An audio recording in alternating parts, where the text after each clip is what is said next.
Sorry Bapak Ibu Jemaat. Shalom Bapak Ibu Jemaat semua. Selamat hari Minggu. Apa kabar semuanya? Bagaimana keadaannya di minggu kedua bulan November ini? Wah, gimana nih kabarnya? Saya pengen dengar. Wah, luar biasa, bagus, baik. Puji Tuhan sekali Bapak Ibu Jemaat. Nah, sebelum ibadah online hari ini, seperti biasa saya Mega. Saya akan memberikan informasi-informasi mengenai ada apa dengan GC di segmen ini dulu.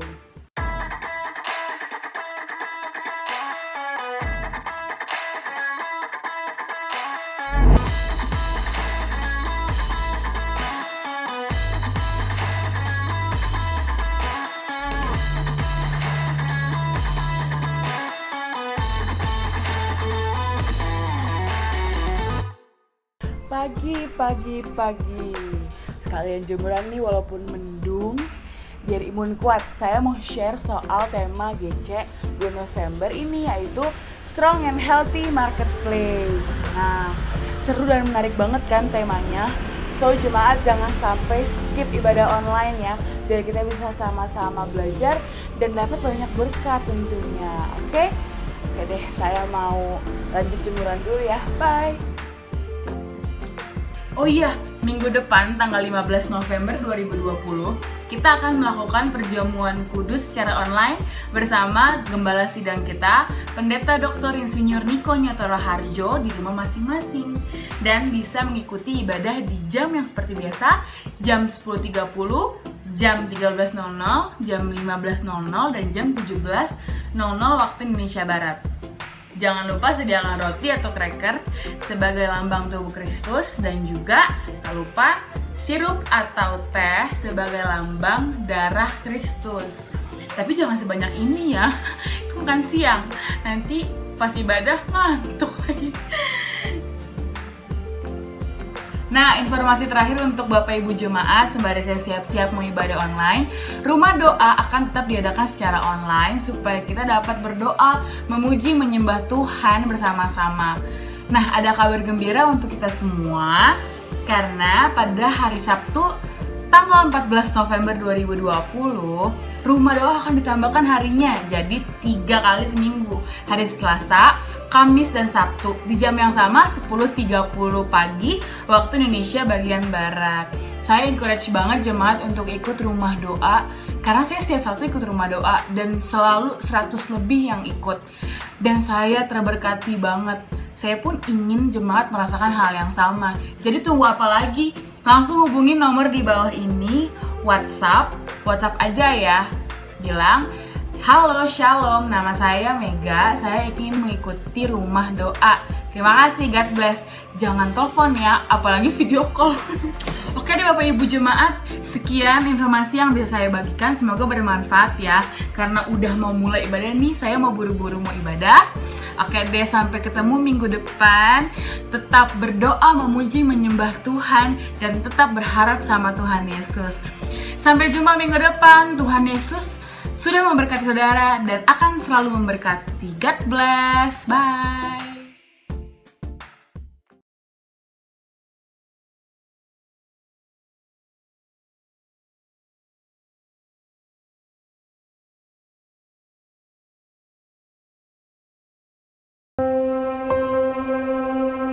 Orang yang duduk dalam lindungan yang maha tinggi dan bermalam dalam naungan yang maha kuasa akan berkata kepada Tuhan, tempat perlindunganku dan kubu pertahananku, Allahku yang kupercayai.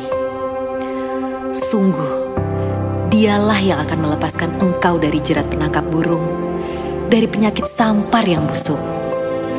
Dengan kepaknya, ia akan menudungi engkau. Di bawah sayapnya, engkau akan berlindung. Kesetiaannya ialah perisai dan pagar tembok. Engkau tak usah takut terhadap kedahsyatan malam, terhadap panah yang terbang di waktu siang, terhadap penyakit sampar yang berjalan di dalam gelap, terhadap penyakit menular yang mengamuk di waktu petang. Walau 1.000 orang rebah di sisimu dan 10.000 rebah di sebelah kananmu, tetapi itu tidak akan menimpamu. Engkau hanya menontonnya dengan matamu sendiri dan melihat pembalasan terhadap orang-orang fasik. Sebab Tuhan ialah tempat perlindunganmu. Yang Maha Tinggi telah kau buat tempat perteduhanmu. Malapetaka tidak akan menimpa kamu, dan tulah tidak akan mendekat kepada kemahmu. Sebab malaikat-malaikatnya akan diperintahkannya kepadamu untuk menjaga engkau di segala jalanmu. Mereka akan menatang engkau di atas tangannya, supaya kakimu jangan terantuk kepada batu. Singa dan ular tedung akan kau langkahi. Engkau akan menginjak anak singa dan ular naga.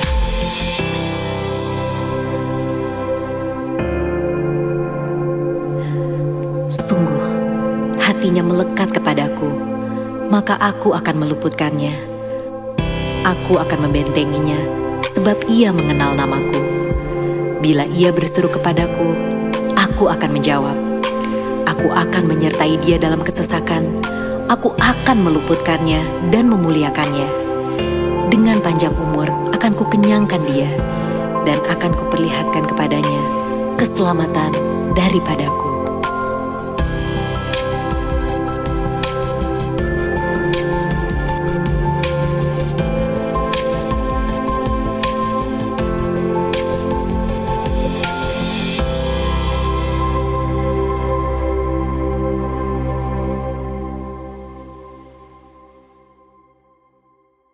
Shalom, apa kabar saudara? Kita percaya kita selalu di dalam keadaan yang luar biasa. Pada VOP kali ini, kita akan membahas mengenai kekudusan seksualitas atau sexual purity.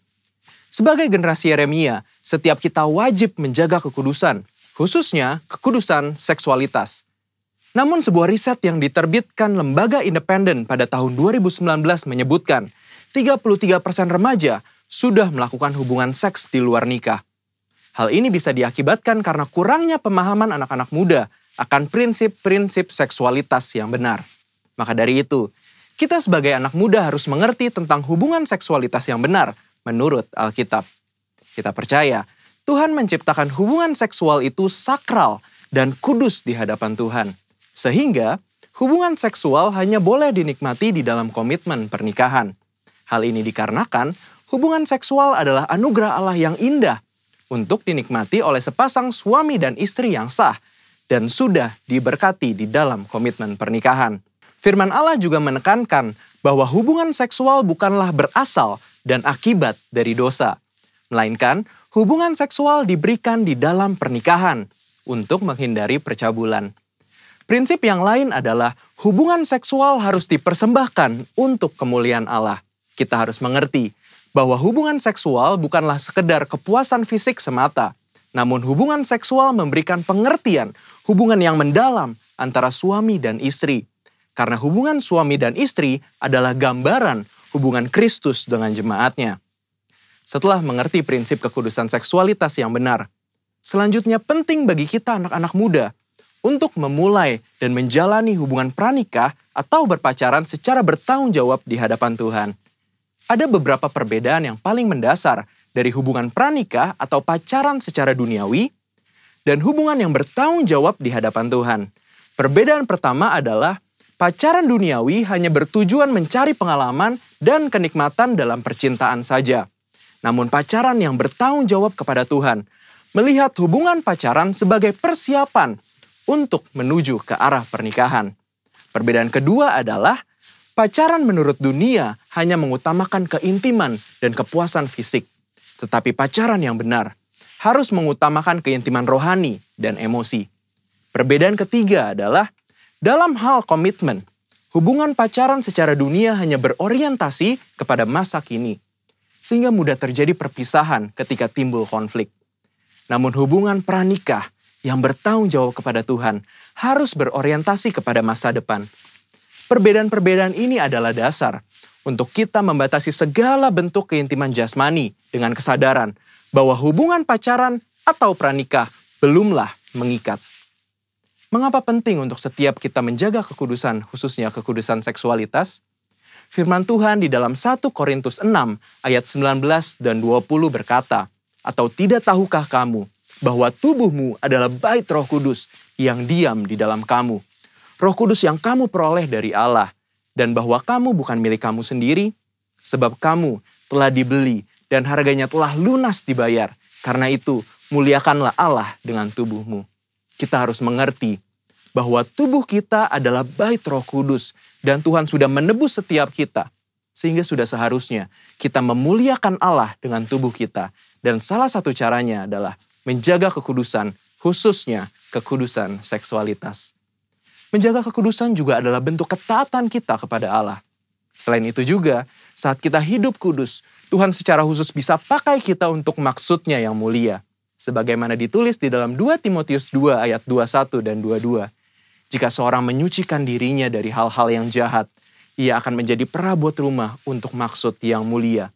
Ia dikuduskan, dipandang layak untuk dipakai tuannya, dan disediakan untuk setiap pekerjaan yang mulia. Sebab itu, jauhilah nafsu orang muda, kejarlah keadilan, kesetiaan, kasih, dan damai bersama-sama dengan mereka yang berseru kepada Tuhan dengan hati yang murni. Sebagai generasi Yeremia kita percaya, Tuhan akan pakai kita dan percayakan kita hal-hal yang besar. Namun sebelum itu, penting untuk setiap kita menjaga hidup kita kudus di hadapan Allah dengan cara menjaga hubungan pranikah atau pacaran yang kudus dan bertanggung jawab di hadapan Allah. Namun, jika kita telah jatuh di dalam dosa seksualitas, Tuhan kita adalah Tuhan pengampun dan adil. Saat kita mau datang kepada Tuhan, mengakui setiap dosa-dosa kita dan bertobat, maka pengampunan Tuhan akan mengalir dan hidup kita akan dipulihkan. Selain itu juga, kita harus menjauhi pergaulan yang buruk dan mencari komunitas-komunitas orang percaya, serta kakak-kakak rohani yang dapat membimbing kita di dalam pertobatan. Karena itu, yuk setiap anak-anak muda, bagi kamu yang sedang berpacaran atau masih single, mari kita persembahkan seluruh tubuh kita untuk kemuliaan Tuhan, agar Dia bisa pakai setiap kita lebih maksimal dalam era Pentakosta ketiga ini. Saudara, untuk penjelasan lebih lengkapnya dari tim teologi kami, jangan lupa buka link yang di atas atau scan barcode yang tersedia. Selamat hari Minggu, Tuhan Yesus memberkati. Shalom Growth Center Family dimanapun Anda berada, baik di Jakarta, Jabodetabek, di Manado, Bekasi, Cibubur, and everywhere in the world. Selamat datang di bulan November, minggu yang kedua. Kita dalam satu series Strong and Healthy Marketplace. Dan hari ini kita akan diberkati oleh Pastor Yonatan Wiryo Hadi dari GBI WTC. Berikan tepuk tangan secara virtual buat Mas Wiryo, mentor kita yang dahsyat dan luar biasa, yang akan meneruskan series Strong and Healthy Marketplace. Dan saya percaya minggu depan masih online, dan jangan saya percaya tetap on fire, dan saya percaya minggu depan tetap di link yang sama Growth Center dan online yang sudah bisa baca di bawah ini, dan jam-jam kebaktian yang ada. Dan jangan lupa minggu depan adalah perjamuan kudus bersama gembala kita Bapak Pendeta Dr. Isyur Niko Nyotoro Harjo. Siapkan untuk perjamuan kudus minggu depan. Dan saya percaya kita harus tetap berdoa. Jemaat yang sehat dan kuat adalah jemaat yang suka berdoa di masa-masa kritis dan di masa-masa kapan saja. Maka Growth Center kami mengumumkan bahwa sekarang rumah doa kita yang disebut Generations atau generasi, segala generasi, Generations House of Prayer akan menjadi 5 hari seminggu. Haleluya. Yaitu Selasa, Kamis, Sabtu jam 10.30 sampai 11.30. Ada juga WA-nya sudah bisa mendaftar. Dan khusus Rabu dan Jumat jam 6 pagi morning worship, morning prayer. Haleluya, haleluya. Dan untuk ketiga kalinya diumumkan pasangan yang akan menikah, yaitu Doli Maruli Selamat Sinaga dengan Eli Putri Ayu Lumbang Toruan. Karena itu bagi yang berkeberatan bisa mengirimkan via email ke GC Office. Dan tak lupa kami juga himbau untuk ayo ikut cool, join cool sama-sama. Ya, yang belum ikut cool silakan menghubungi WA yang ada di tempat ini. Karena itu saudara, kami menghimbau terus setiap minggu jangan lupa ikut cool. Dan juga bagi hari ini, Bapak Ibu Saudara yang memberikan persembahan, bisa melalui QR Code yang ada, atau melalui transfer bank yang juga ada di layar Bapak Ibu Saudara saat ini. Dan setiap pertanyaan atau informasi yang dibutuhkan, bisa menghubungi via WA yang ada di layar saat ini, atau via email di gc.office@growcenter.church. Wow, thank you so much for the generosity yang selalu berpartner, yang selalu menabur untuk Growth Center Church. Kami percaya inilah rumah untuk semua generasi. Amin. Nah sekarang mari kita, sebelum kita menyembah dan memuji Tuhan, let's pray. Arahkan tangan saudara ke screen saat ini. Angkat suara saudara dan mulai berdoa buat orang-orang yang membutuhkan. Come on. Kami berdoa Tuhan supaya flek di paru-paru Mama sembuh dalam nama Yesus. Mama tidak cuci darah lagi. Dan kedua orang tua agar swab PCR-nya negatif. Serta penyakit kista kakak disembuhkan dalam nama Yesus. Papi bisa makan sendiri tanpa melalui selang infus. Dan tulang punggung kaki serta tangan kanannya kuat kembali. Kesembuhan juga untuk kaki saya yang jatuh supaya bisa berjalan normal kembali. Dan Tuhan sembuhkan kanker Mami dan diberikan kekuatan dalam menjalankan kemoterapi. Serta benjolan di belakang leher dengan iman. Kami percaya sembuh dalam nama Yesus. Biar Tuhan pulihkan juga dari pikiran negatif dan paranoid. Amen. Serta ketakutan dalam perkuliahan dihilangkan. Dan kuliahku bisa lancar kembali. Dan bisa mendapatkan pekerjaan tetap serta bisa mandiri. Dan diberikan tempat magang dan kerja praktek di bidang pertambangan.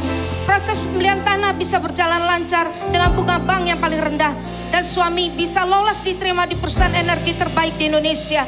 Serta dapat lulus kuliah tahun depan dan diberikan jodoh yang seiman. Melbourne, kami percaya dibuka kembali sehingga anak saya bisa berangkat. Dan diberikan keturunan dalam rumah tangga saya. Dan inilah ucapan syukur gerejamu Tuhan. Terima kasih. Haleluya. Dapat klien baru setelah 6 bulan kosong. Usaha Papa diberkati dengan proyek besar. Amin. Hasil penilaian kerja di kantor melebihi ekspektasi. Dipromosikan naik gaji. Lulus ujian CPNS di Kementerian Keuangan. Tidak terkena pengurangan karyawan di perusahaan sekarang. Dihindarkan dari orang bengkel yang menipu. Anakku sembuh dari demam dan diare. Reopening restoran istri. Lancar. Diberikan hidup yang baru, yang lebih baik. Ginjal Papi sehat, sudah bisa bicara dengan baik, walau belum terlalu lancar. Hasil swab test negatif. Haleluya. So just prepare your heart. This is special Sunday. Let's worship with Grow. Let's join Daniel dan Jason together. Haleluya. Haleluya, berikan tepuk tangan Bapak Ibu Saudara, come on. Terima kasih Tuhan. Engkau kepercayaan kami yang teguh. Engkau pengharapan kami yang teguh. Kami menyembah-Mu. Haleluya. Come on.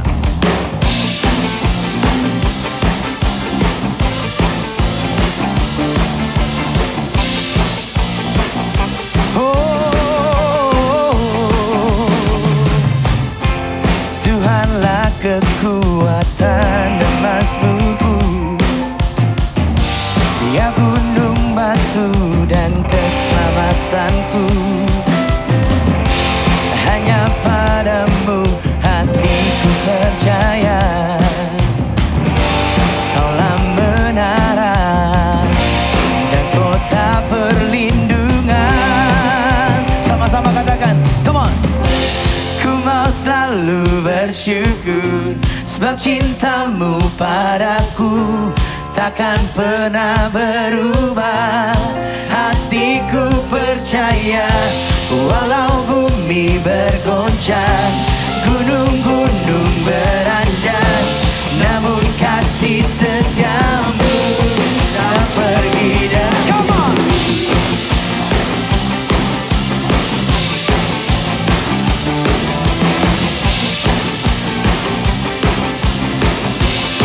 Sama-sama katakan, Tuhanlah kekuatan dan mazmurku. Dia gunung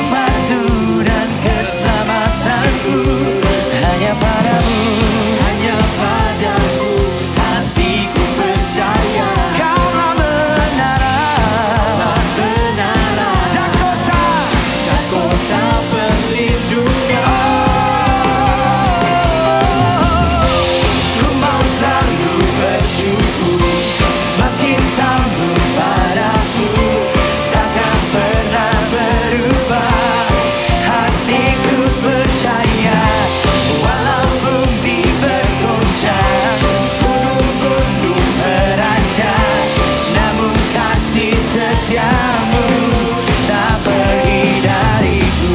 Boleh tepuk tangan sama-sama yang ada di rumah maupun yang dimanapun menyaksikan tayangan ini. Boleh bertepuk tangan sama-sama. Come on. Sing. Kaulah kuatku, kau gunung batuku, kaulah segalanya. Hatiku percaya, kaulah kuatku, kau gunung batuku, kaulah segalanya. Hatiku, come on, break it down. Kaulah kuatku, kaulah segalanya. Hatiku percaya, kaulah kuatku, kau gunung batuku, kaulah segalanya. Hatiku percaya, sama-sama katakan. Ku mau selalu bersyukur sebab cintamu padaku takkan pernah berubah. Hati kami percaya ya Tuhan. Hatiku percaya walau bumi berguncang, gunung-gunung beranjak, namun kasih setiamu tak pergi. Ku mau selalu bersyukur sebab cintamu padaku takkan pernah berubah. Hatiku percaya walau gunung bergoncang, gunung-gunung beranjak, namun kasih setiamu tak pergi dariku. Kasih setiamu tak pergi dariku. Kasih setiamu tak pergi dariku.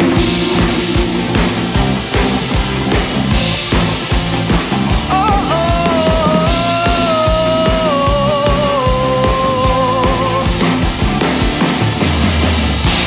Berikan tepuk tangan yang terbaik buat nama Yesus. Haleluya. Kami bersyukur Tuhan, Engkau Allah yang berjalan bersama dengan kami. Engkau Allah yang bersama kami lewati semuanya Tuhan. Terima kasih Tuhan, terima kasih. Terima kasih Tuhan. Kami datang menyembah-Mu hari ini Tuhan. Kau sangat baik.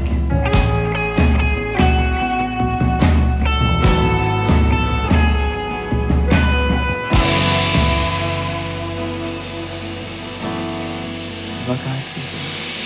Bapakku datang untuk menyembah, ku nyatakan Kau yang berkuasa dalam gelap. Kau setia, Kau cahaya hidupku.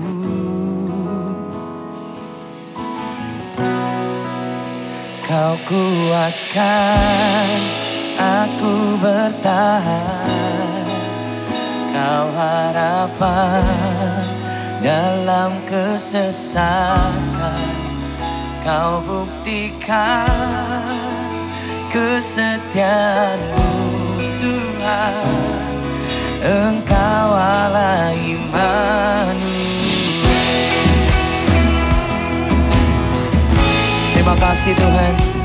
Thank you so much. We worship you Lord. Bapakku datang untuk menyembah, Kau yang bertata Tuhan.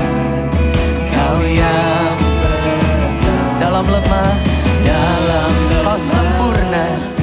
Kau sempurna, Kau cahaya hidupku. Oh, Kau kuatkan aku bertahan,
Sama-sama katakan dengan iman. Immanuel. Immanuel. Immanuel. Kau Allah, Engkau beserta. Oh Immanuel. Immanuel. Engkau Allah beserta. Immanuel.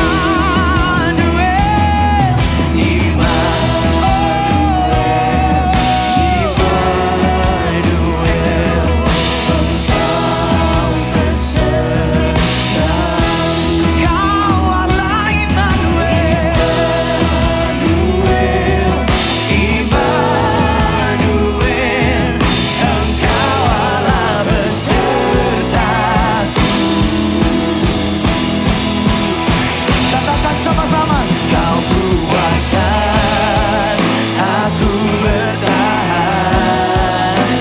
Kau harapan dalam kesesakan.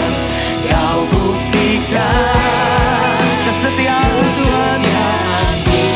Tuhan, Engkau Allah Immanuel.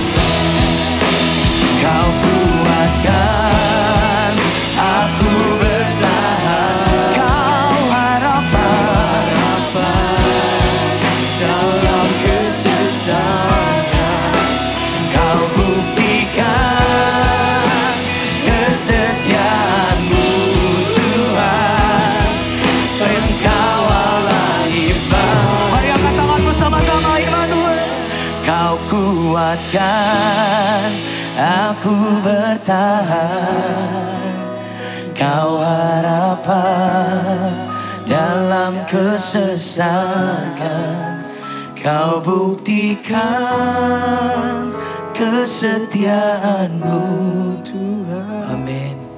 Engkau Allah Immanuel. Bolehkah angkat tanganmu dengan iman. Kau kuatkan. Terima kasih Tuhan. Bertahan. 8 bulan Tuhan sertai kau. Harapan dalam kesesakan. Kau buktikan kesetiaan-Mu Tuhan. Engkau Allah Immanuel.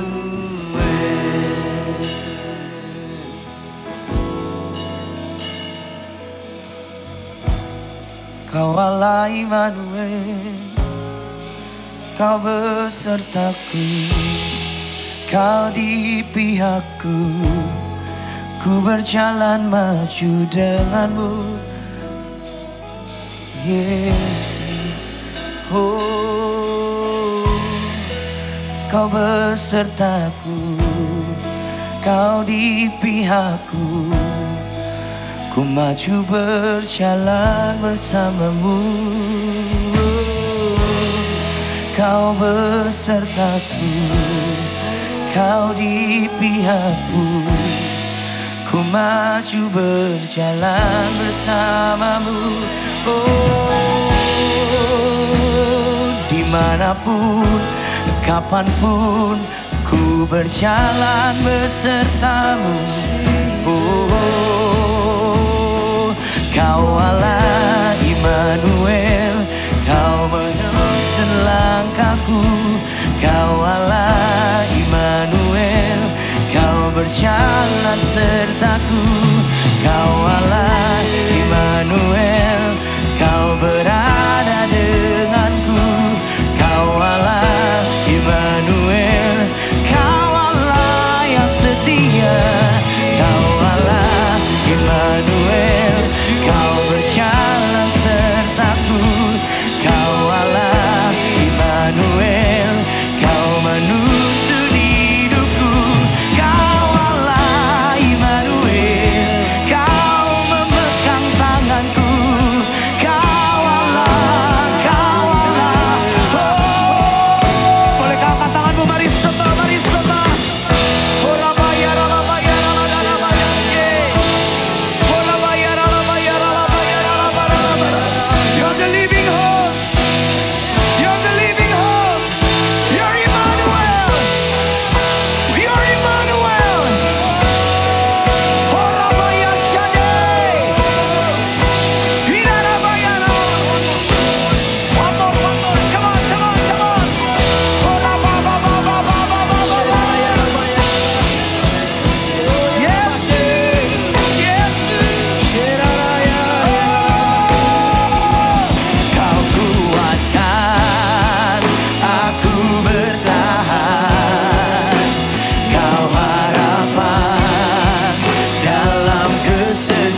Mari berdoa sama-sama saudara.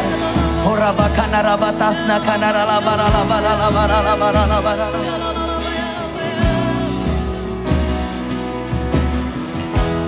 Shandaraba yarala barala barala barala barala.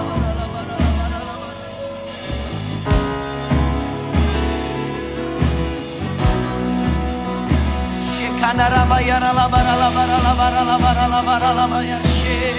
Terus berdoa saudara, terus berdoa. Terus berdoa.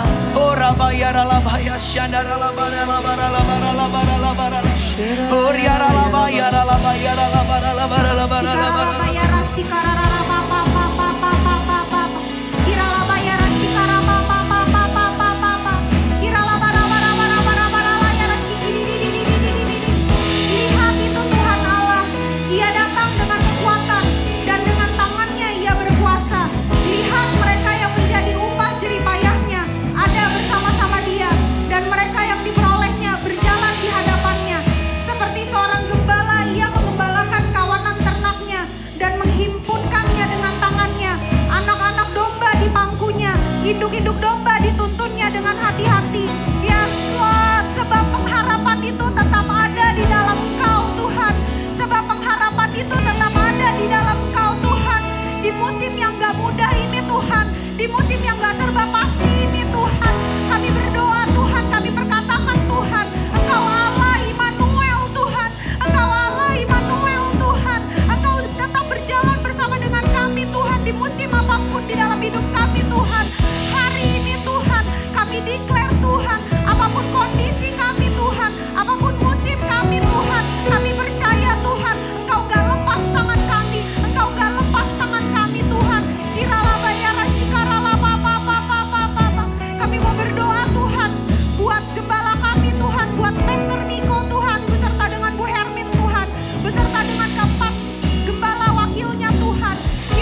Sama-sama terus sembah Tuhan lebih lagi. Yes, we worship you, Jesus. We worship you, Lord. Yes, Jesus. Ku sembah Engkau ya Tuhan. Yes, we worship. Oh, Jesus. Oh, you're our living hope, Jesus. Kau harapan kami semua, Tuhan. Oh, come on, sing. How great the chasm that lay between us. How high the mountain I could not climb. In desperation, I turned to heaven and spoke your name into the night. Then through the darkness, your loving kindness tore through the shadows of my soul. The work is finished, the end is written. Jesus Christ, my living hope. Come on, we sing. And hallelujah, praise the one who set me free. Hallelujah, death has lost its grip on me. You have broken every chain. There's salvation in your name, Jesus Christ, my living hope. Come on, let's sing. Then came the morning that sealed the promise. Your very body began to breathe, and out of the silence, the roaring lions declared the grave has no claim on me. Come on, let's declare it together. Then came the morning that sealed the promise. Your very body began to breathe, and out of the silence, the roaring lions declared the grave has no claim on me. Oh, Jesus, yours is the victory.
Yes, Jesus, you are our living hope, Jesus. Kaulah harapan kami ya Tuhan. You are our living hope, Jesus. Mungkin saat ini ada yang merasa lagi kesusahan atau ada kesulitan. Just know that our God is our living hope. He has broken every chain and He is with you right there, right now. He will guide you every step of the way. Tuhan akan berserta kepada kita. So let's just rejoice. Let's declare this song again. Let's declare this song. We're gonna rejoice in the Lord. We're gonna sing hallelujah. Glory, glory, hallelujah. Glory, glory, hallelujah. Glory, glory, hallelujah. Hallelujah.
Bapa, kami bersyukur untuk kesempatan yang Kau beri untuk kami boleh beribadah di hari Minggu. Dan biarlah urapan-Mu mengalir di setiap tempat dimanapun kami berada. Urapi hamba-Mu dalam nama Yesus. Setiap kita yang siap diberkati Tuhan sama-sama katakan amin. Saudara yang dikasihi Tuhan, khususnya jemaat yang ada di Growth Center, saya mengucapkan selamat hari Minggu dan saya mau berterima kasih juga kepada Pendeta Andi Cokro yang memberi kesempatan buat saya untuk membagikan firman Tuhan hari ini. Saudara, sebenarnya saya harus datang di gereja saudara, tetapi karena pandemi maka saya hadir di dalam televisi dan HP saudara. Baik, hari ini saya diberikan judul atau tema Gereja Sehat, Kota Kuat. Saya ingin membaca bersama dengan saudara dari 1 Korintus pasal 12 ayat yang ke-12. Karena sama seperti tubuh itu satu dan anggota-anggotanya banyak, dan segala anggota itu sekalipun banyak merupakan satu tubuh, demikian pula Kristus. Jadi gereja itu menurut 1 Korintus pasal 12 ayat 12, gereja itu adalah tubuh Kristus menurut Alkitab. Jadi gereja itu adalah tubuh Kristus yang terdiri dari beberapa anggota, di mana setiap anggota itu harus sehat. Bila semua bagian sehat, artinya dapat berfungsi menggunakan karunia dan talenta yang Tuhan berikan kepada gerejanya. Pak, kalau ada bagian jadi tubuh itu ada tangan, ada yang jadi kaki, ada yang jadi mata, ada yang jadi telinga. Kalau kaki, tangan, dan telinga ada bagian yang tidak berfungsi, maka tubuh itu tidak sehat. Makanya kalau ada orang yang stroke, dia tidak bisa berjalan dengan normal karena bagian kaki sebelah kiri atau tangan sebelah kiri tidak berfungsi secara normal. Oleh karena itu, kalau seluruh tubuh berfungsi, baru disebut sehat. Dan akibatnya komunitas jadi kuat, gereja jadi kuat, dan kota jadi perkasa. Nah saudara, di dalam Matius pasal yang kelima, ayat yang ke-13 sampai 16, di sana tertulis gini, kamu adalah garam dunia. Jika garam itu menjadi tawar, dengan apakah ia diasinkan? Tidak ada lagi gunanya selain dibuang dan diinjak orang. Ayat yang ke-14, kamu adalah terang dunia. Kota yang terletak di atas gunung tidak mungkin tersembunyi. Salah satu fungsi gereja yang Yesus impikan adalah gereja itu harus menjadi garam dan terang dunia. Wow. Saya berdoa supaya saya bisa menolong dan menjelaskan kepada saudara. Saya ini latar belakangnya adalah food technologist. Jadi saya mengerti ada 50 fungsi garam, tetapi ada 2 saja yang saya mau sampaikan. Kalau 50 berarti perlu 10 sesi. Saya mau menyampaikan 2 saja fungsi daripada garam yang penting. Yang pertama, garam itu berfungsi untuk memberi rasa. Artinya kehadiran gereja di suatu komunitas atau di satu kota dapat dirasakan dampak atau impact bagi komunitas dan kota di mana gereja itu berada. Pak, apakah gereja itu langsung seketika memberkati kotanya sehingga kotanya menjadi kuat? Saudara, ini saran saya. Setiap gereja punya size yang berbeda. Punya garam yang berbeda, ukurannya dan jumlahnya. Pada waktu saya melayani gereja kita masih sangat kecil, maka garam kalau saya taruh di kolam renang maka tidak terasa, saudara. Jadi garam ini saya taruh di apa? Di mangkok sayur asem, maka terasa. Apa artinya? Artinya kalau memang garamnya sedikit, ya biarkanlah RT yang menikmati. RW yang menikmati. Kalau makin besar, lurah, kelurahan. Saya masih ingat pada waktu kelurahan kita bikin baksos, Pak Lurah datang kepada saya dan berkata begini, Pak, boleh nggak kalau Bapak bikin klinik? Gereja kita belum mampu waktu itu.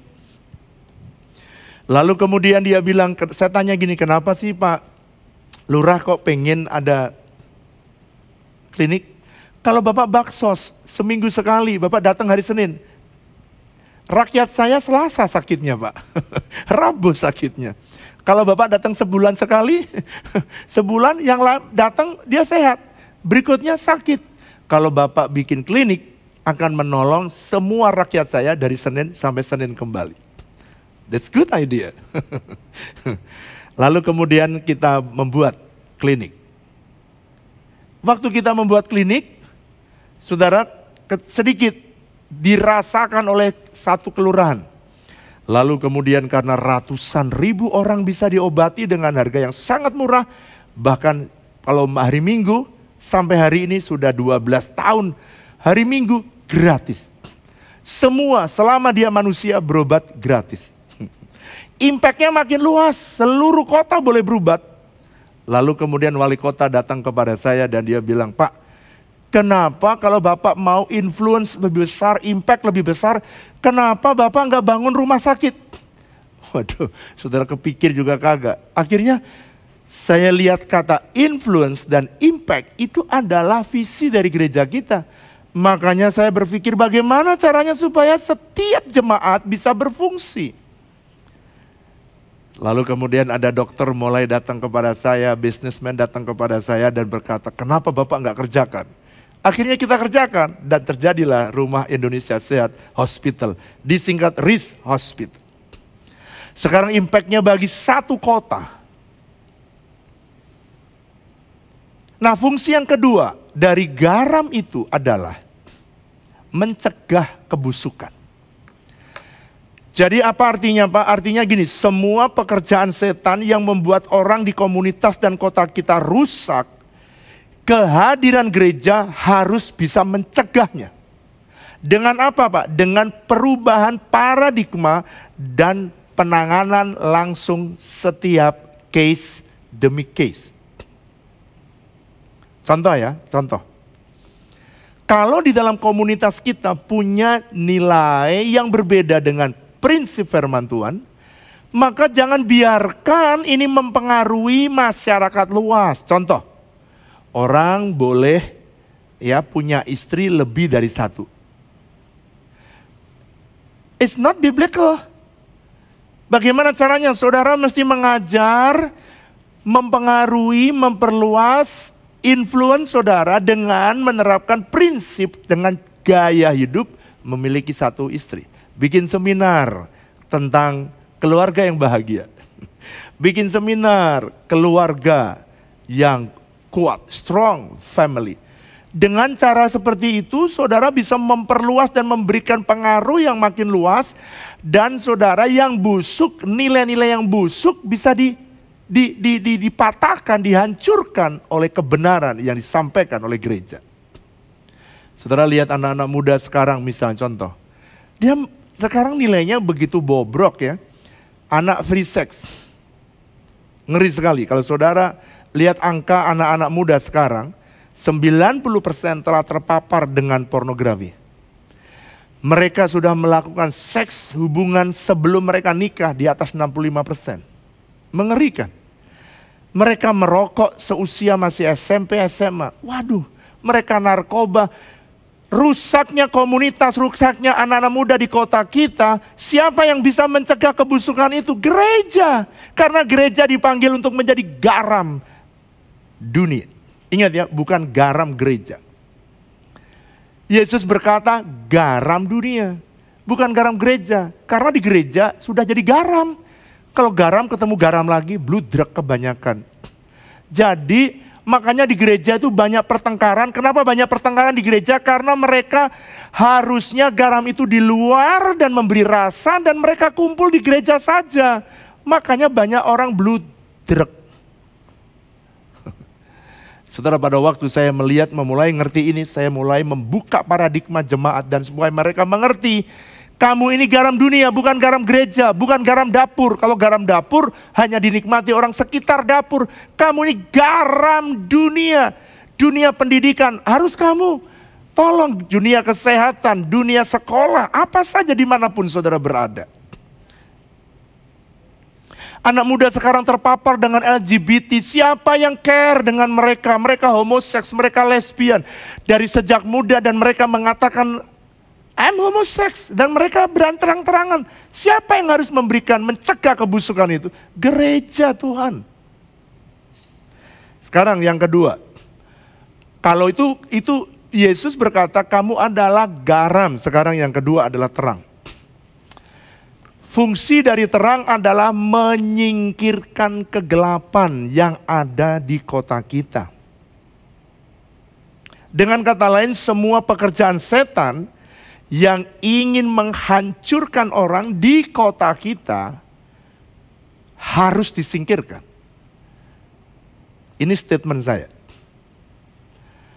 Saudara, kalau saya di gereja misalnya tanpa terang, maka gelap gulita. Maka saya akan instruksikan pada orang untuk menyalakan saklar, satu stop kontak saja. Maka langsung sinar itu terang. Kegelapan langsung sirna. Saudara perhatikan. Kegelapan itu, perhatikan ya ini ya. Terang tidak perlu bergumul dengan kegelapan. Karena terang itu Anda menyatakan diri saja, kegelapan sudah sirna. Kenapa kegelapan ada di kota kita? Kenapa kegelapan ada di sekitar kita? Karena terang belum berfungsi. Terang belum menyatakan diri. Coba saklar gereja dinyalakan on. Seketika itu kegelapan akan sirna. Dan saya berdoa, keyakinan ini saya tularkan kepada saudara. Kita tidak bisa sekejap, saya tahu. Tapi saya berdoa supaya gereja on kan dimanapun saudara berada. Di marketplace. Ini menurut dua hamba Tuhan, yaitu Lauren Cunningham dan Bill Bright. Dia berkata, 7 area yang harus saudara dan saya terangi, yaitu area sosial, spiritual and social, kemudian family. Ini gereja biasanya kuat di area ini. Bagaimana dengan area business? Bagaimana dengan area education? Bagaimana dengan area art and entertain? Bagaimana government and politik? Bagaimana area media? Di mana saudara dan saya mesti involve di dalamnya dan memberi terang. Matius pasal 5 ayat yang ke-14. Janji Tuhan, Tuhan berkata dengan jelas kalau Anda baca. Janji Tuhan, kota di atas gunung tidak mungkin tersembunyi. Artinya tidak ada masalah yang tidak dapat diselesaikan oleh gerejanya. Wow. Ini yang ngomong bukan saya. Yesus berkata kota di atas gunung tidak ada yang tersembunyi. Artinya gini, ada dua pengertian. Persoalan yang besar kayak gunung sekalipun di kota tidak ada yang tidak bisa diselesaikan oleh gerejanya. Saudara, satu hari saya meeting dengan wali kota Tangerang Selatan. Waktu itu Pak Saleh, wali kota pertama pembentukan. Dan saya bilang saya ingin memberkati kota Tangsel ini dengan melalui pesta rakyat. Pada waktu itu saya bikin 5 hari. Lalu kemudian ketika panitianya Pak Wali Kota bilang, bisa nggak ini dijadikan menjadi Tangsel Fair? Boleh Pak, nggak apa-apa. Kita prinsipnya pengen memberkati. Lalu kemudian di tengah-tengah rapat itu, lalu kemudian saya sebelum rapat saya presentasikan apa yang gereja kerjakan atau gereja lakukan.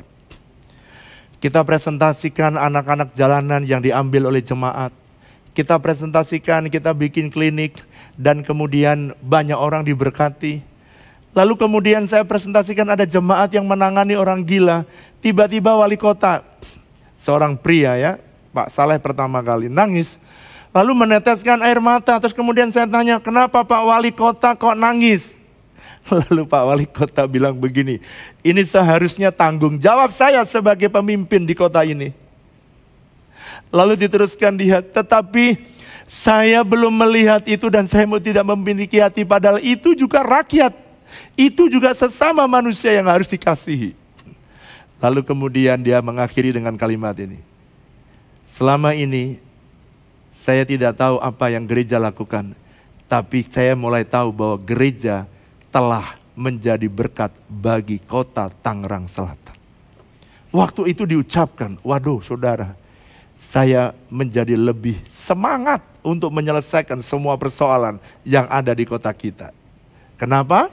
Karena Tuhan ingin supaya hand in hand bersama dengan pemerintah kita mengerjakan pekerjaan-pekerjaan yang tidak bisa dilakukan oleh manusia. Hanya bersama dengan Tuhan kita mampu melakukannya.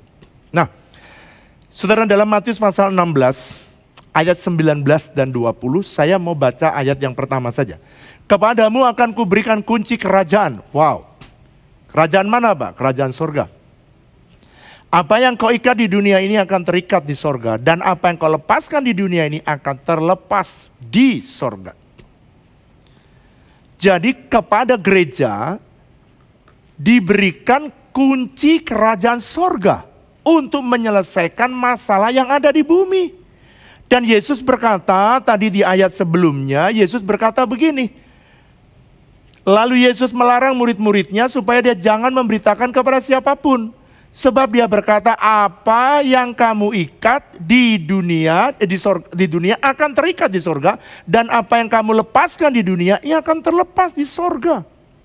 Artinya begini saudara. Artinya kepada gereja diberikan kunci kerajaan surga untuk menyelesaikan masalah yang ada di muka bumi ini.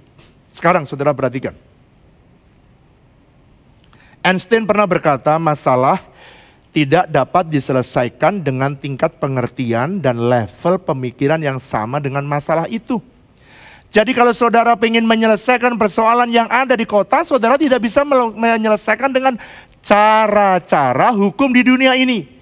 Jadi kalau mau menyelesaikan persoalan di kota, saudara harus menggunakan hukum yang tinggi, yang lebih tinggi dari hukum yang ada di dunia ini, yaitu hukum sorga. Oleh karena itu Yesus berkata begini, apa yang kamu ikat di dunia ini akan terikat di sorga. Dan apa yang kamu lepaskan di dunia ini akan terlepas di sorga. Apa artinya? Gereja punya otoritas, ini bahasa rohani. Kalau saya pakai bahasa yang tidak rohani atau bahasa sekuler atau bahasa dunia, apa yang kamu ikat, artinya apa yang kamu larang masuk di kota akan terlarang. Apa yang kamu lepas, artinya apa yang kamu bolehkan, apa yang kamu buka, boleh datang di kota itu akan datang. Wow. Gereja punya otoritas, saudara perhatikan ini. Punya otoritas apa yang boleh masuk dan melarang sesuatu yang tidak boleh masuk di kotanya. Wow. Itu sebabnya saudara punya otoritas untuk melakukan itu. Dan dengan kata lain, Tuhan berkata gini, aku berikan kepadamu kunci. Dalam bahasa Inggrisnya, I will give you the keys of the kingdom of heaven. Aku memberikan kunci-kunci, bukan satu kunci, kunci-kunci. Kenapa? Karena satu kunci membuka satu pintu. Satu kunci membuka satu persoalan. Nah sekarang kalau di Grow Center ada berapa orang? Kalau anggaplah ada 1.500 orang. Maka ada minimal ada 1.500 kunci persoalan yang bisa diselesaikan. Kalau seandainya gereja menggunakan kuncinya untuk membuka semua persoalan, Anda punya karunia dan talenta yang Tuhan beri. Tuhan ingin supaya Anda yang bisa berkata, masuk. Yang kedua saudara berkata, tidak boleh masuk. Anda yang boleh berkata, buka. Dan Anda boleh berkata tutup. Untuk apa Pak? Kunci diberikan untuk membuka apa yang baik untuk masuk di kota kita. Misal investasi. Masuklah investasi ke Indonesia. Masuklah investasi ke Jakarta. Masuklah investasi ke Tangerang. Masuklah investasi di seluruh kota-kota di mana gereja Tuhan berada. Dan melarang apa yang buruk masuk di kota kita. Misalnya perjudian, percurian, apalagi perzinahan, narkoba. Saudara bisa berkata, jangan ada orang gila, jangan ada orang stres, jangan ada perzinahan, jangan ada narkoba. Itu adalah wewenang gereja Tuhan. Saya mau mengakhiri dengan sebuah statement ini. Kisah Rasul pasal 1 ayat 8. Tulisannya begini saudara. Tetapi kamu akan menerima kuasa kalau Roh Kudus turun ke atas kamu, dan kamu akan menjadi saksiku di Yerusalem, di seluruh Yudea, Samaria, sampai ke ujung bumi. Saudara, ada banyak tafsiran, tapi saya sudah pernah pergi ke Yerusalem. Yerusalem bukan nama rumah tangga, bukan. Yudea bukan nama tetangga saudara, bukan. Yerusalem nama kota, Yudea nama kota. Satu hari saya dapat understanding ini, saya mau bagikan. Tuhan bicara kepada saya, jangan pernah underestimate jemaat yang ada di dalam satu gereja. Dengarkan ini ya. Apa artinya Kisah Rasul pasal 1 ayat 8? Setiap orang yang percaya, yang dipenuhi dengan Roh Kudus, Anda memiliki influence minimal. Katakan bersama saya, minimal satu kota. Wow. Jadi jangan pernah Anda remehkan. Pertama kota Yerusalem, dua kota Yudea, ketiga Samaria, semua itu kota. Saudara kalau bisa dipercaya Tuhan untuk menyelesaikan persoalan satu kota, Tuhan akan percayakan kepada saudara kota-kota yang lain. Itu sebabnya Tuhan ingin semua jemaat harus gunakan kunci, jangan ada yang tidak gunakan kunci. Saudara, saya tidak mau underestimate. Saya mau beritahu semua jemaat Grow Center, Anda pegang kunci minimal satu. Wow. Bapak kau bisa tahu? Lah itu Yesus yang bilang, aku memberikan kepadamu kunci. Satu orang, satu kunci minimal. Kenapa Yesus bilang the keys, kunci-kunci? Karena jemaatnya banyak. Yesus saja punya 12 kunci, bisa menjungkir balikan dunia. Saya berdoa gereja hari ini mesti menjadi gereja yang kuat, sehat, sehingga kotanya bisa menjadi kuat dan perkasa. Jadi jangan pernah meremehkan dirimu, bahwa setiap jemaat memegang minimal satu kunci. Untuk apa Pak? Menyelesaikan persoalan, satu persoalan. Jadi kunci yang kau miliki, persoalannya kenapa banyak orang punya kunci tapi persoalan tidak selesai di dalam satu kota. Kenapa tidak ada masalah-masalah terselesaikan di kota? Persoalannya bukan masalahnya Tuhan tidak berikan kunci. Kunci sudah di tangan saudara, cuman kebanyakan ditaruh di dalam laci. So gak berfungsi kunci itu. Jadi pesan saya lewat khotbah pada pagi ini, jangan ditaruh laci, karatan. Gunakan kunci. Untuk apa? Menyelesaikan semua persoalan yang ada di kota. Jadi kunci itu berbicara apa Pak? Kunci itu berbicara tentang karunia. Kunci itu berbicara tentang apa? Kunci itu berbicara tentang talenta. Untuk apa Pak? Untuk menyelesaikan semua persoalan yang ada di kota. So that's why jangan ditaruh di laci, jangan ditaruh diumpetin.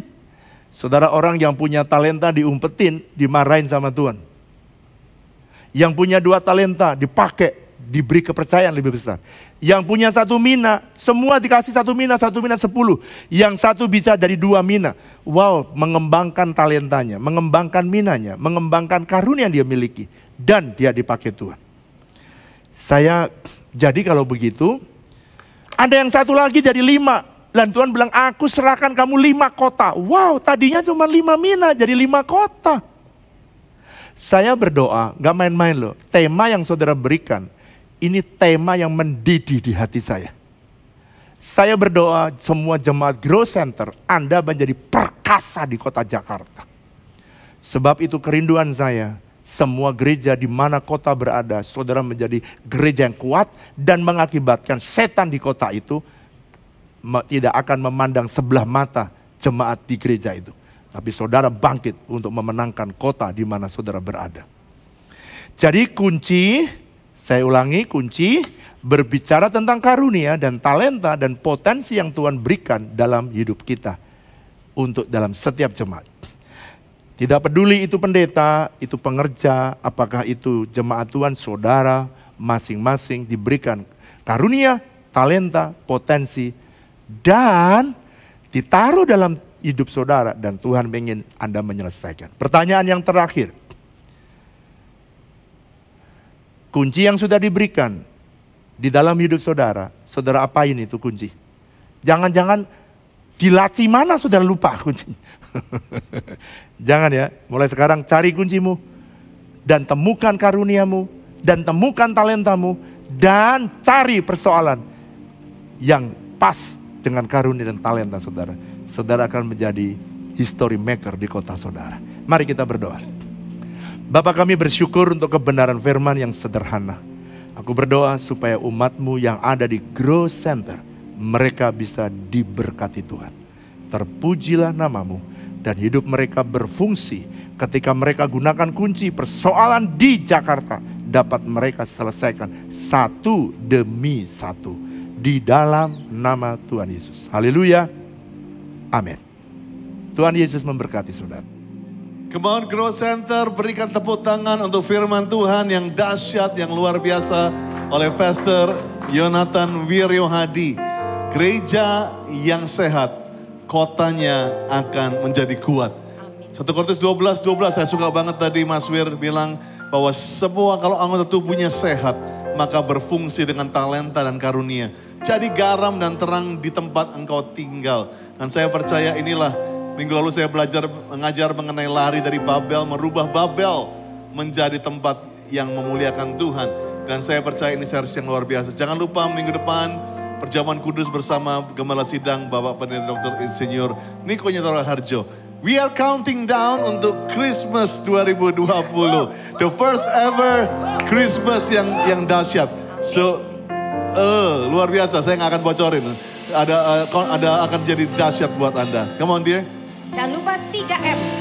Memakai masker, mencuci tangan 20 detik, dan menjaga jarak. Jangan lupa selalu. Alright, we are done. Have a good Sunday everybody. Angkat tanganmu saat ini biar kiranya damai sejahtera, sukacita yang berlimpah-limpah dari Allah Bapa dalam kasih Tuhan Yesus Kristus, persekutuan yang manis dengan arah Roh Kudus. Yang saudara mulai hari ini sampai Tuhan Yesus menjemput di awan yang permai sampai selama-lamanya. Yang percaya katakan sama-sama. Amen. Have a good Sunday everybody. Happy Sunday. I miss you. Come on bro. Tuhan berkati keluarga besar Grow Center Church. Selamat hari Minggu. Come on.